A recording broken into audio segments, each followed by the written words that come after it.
All right. One thing that's for sure, Michael, is that most Americans, many Americans, have this Monday, this Labor Day Monday off. And whether you're at the beach, whether you're keeping it close to home, or maybe you are laboring on this Labor Day, either way, hopefully you're having a good one.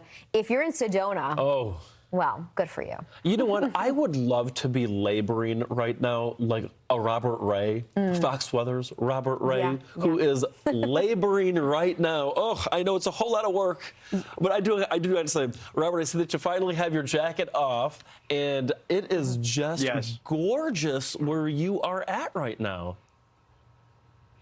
It is stunning. Yes, the sun is up. There is literally not a cloud in the sky here in Sedona, Arizona, a peaceful, spiritual place that so many people go to. And 150 million Americans are traveling this weekend. Look at the video from the American Southwest, guys. So many people, thousands, have made their way to this pocket of America. It looks like no other place really in the United States. From here in Arizona to the southern areas of Utah, parts of New Mexico, Nevada, and even California. The American Southwest never disappoints. And here's the thing, we've been highlighting some of these national parks all across this area this morning. And another one is Canyonlands, which is the largest national park in southern Utah of the Mighty Five. Some people compare it a little bit to the Grand Canyon, but take a look and you decide for yourself.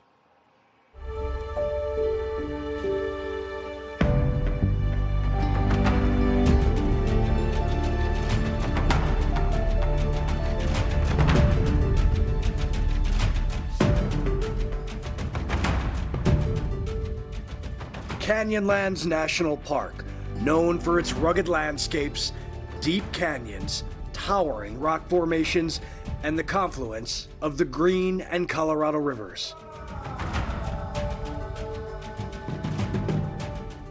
Canyonlands National Park is the largest national park in the state of Utah, over 500 square miles.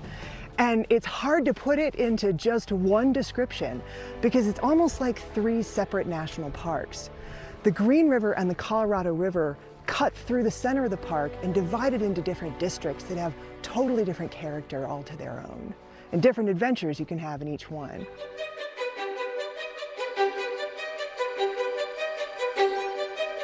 And if you want to take the exploration down into a crevice like this, you can, though it is very thin and you need to be extremely careful. And I'm going to turn the camera so you can see just what we're dealing with here.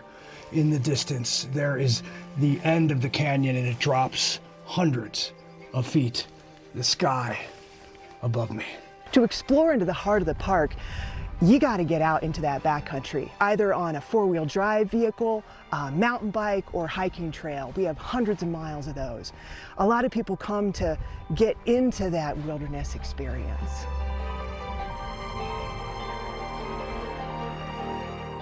This is wonderful. Although I go up to Rocky Mountain National Park all the time, this definitely is comparable.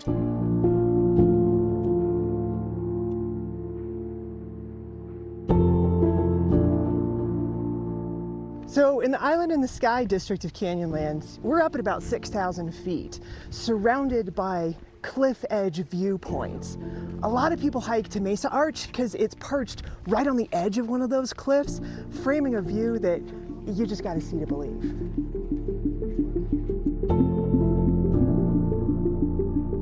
Hiking here at Canyonlands National Park, my first impression was how much it looked like the Grand Canyon.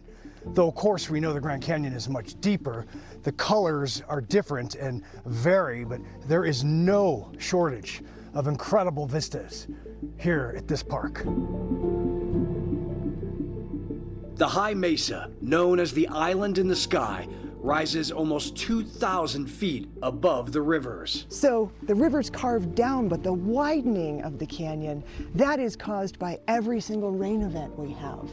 Those big monsoon thunderstorms that dump all that water, they make a slurry with the sand and pour off the side of these cliffs in beautiful brown waterfalls. Every time they're making the canyon a little bit wider.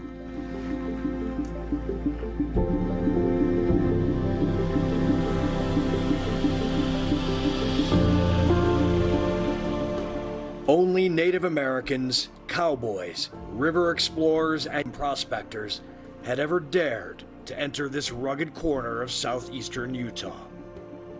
Today, people from around the world visit Canyonlands, wild America.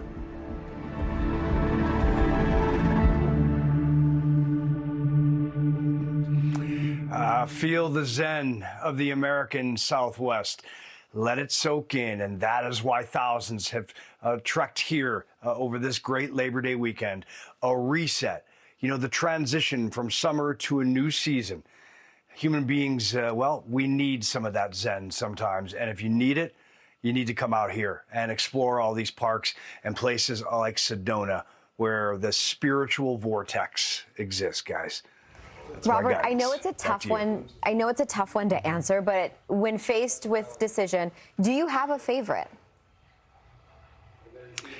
Capitol Reef. It just Okay. speaks to me. Yeah. That place, there's just something about that topography, and I don't know what it is, the aura. But I will tell you this, I mean, here in Sedona, which is not a national park, though, you know, it is so steeped in history. Later on today, I'm going to go on the Boynton Trail and head to this area that apparently there is magnetic waves emanating from the earth, and people begin to feel a tingle through their body spiritually. I hope I feel that, and if I do, believe me, I'm going to bring it to Fox Weather at some point this week. I'll record it all. Wow, you were just there, right? I was in Capitol Reef. I've been to Sedona, so I can speak to both. But Robert's so much better with his words than I am. Oh, my gosh. So I'm really glad that, Robert, you're going to be the one to go through. Yeah, it's just, we're so fortunate to have access to these areas if people are lucky enough to be able to make the trip out there. And with your words, yeah, you hit it. You hit the nail on the Brings head. it right to life. Robert, oh my gosh, I so appreciate that. And listen, Marissa and I, if you need travel buddies, you just let us know.